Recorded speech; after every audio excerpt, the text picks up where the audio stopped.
don't know how to put this one. There's times where I guess I get scolded or corrected by my mom. Because I sometimes get excited and I will say, I'm going to give you a big hug. And she's like, no, I'm old and decrepit. You could break me. Probably true. Being excited is what's taking place today in the gospel. The men, the disciples that went to Emmaus, and back again, they had that encounter with Jesus. And they wanted to express that encounter to the other disciples to help them understand that Jesus is truly alive. But they get terrified again because Jesus comes back in front of them. We can sometimes question ourselves, why did they get terrified? Were they scared? Scared of what? Not being a true disciple.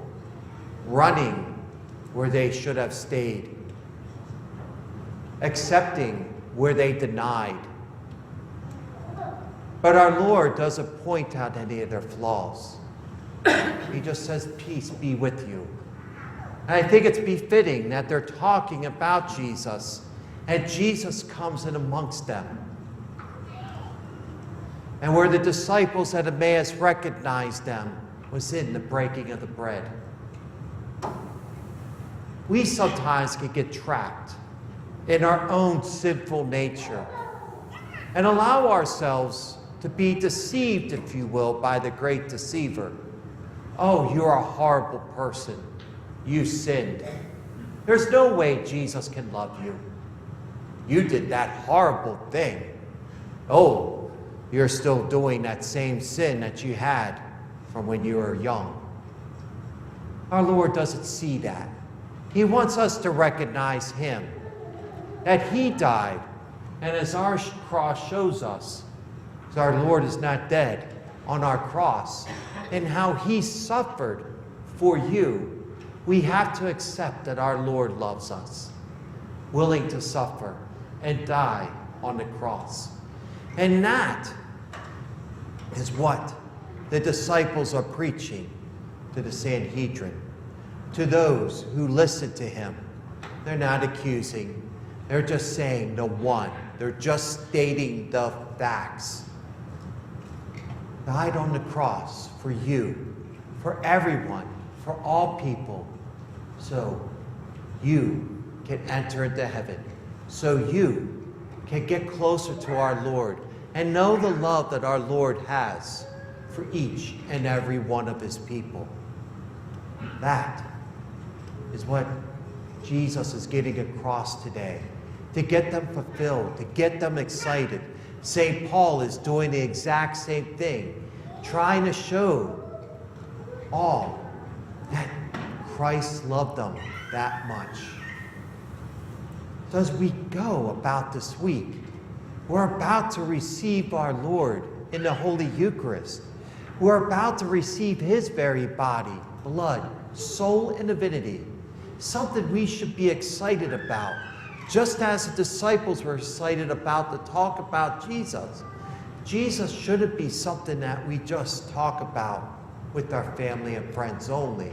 It should be something that we're talking about with people who want to listen, who want to hear about the good news, who want to hear the gospel of our Lord.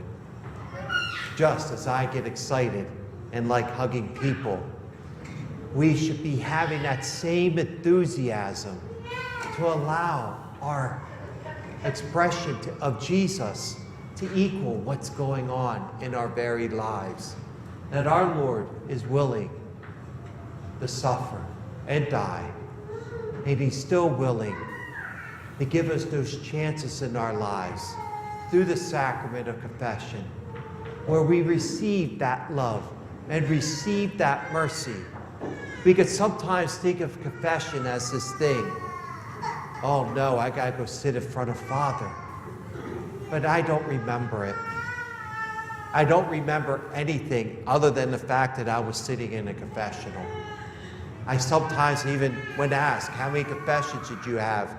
I can't remember because I have to sort of guess. And that's where we rely on Christ. Because he doesn't want to remember, just as I don't want to remember. He doesn't give me that chance. And he wants you to know that you are truly loved through his dying on the cross, through the reception of his sacraments. It's when we can put Christ first.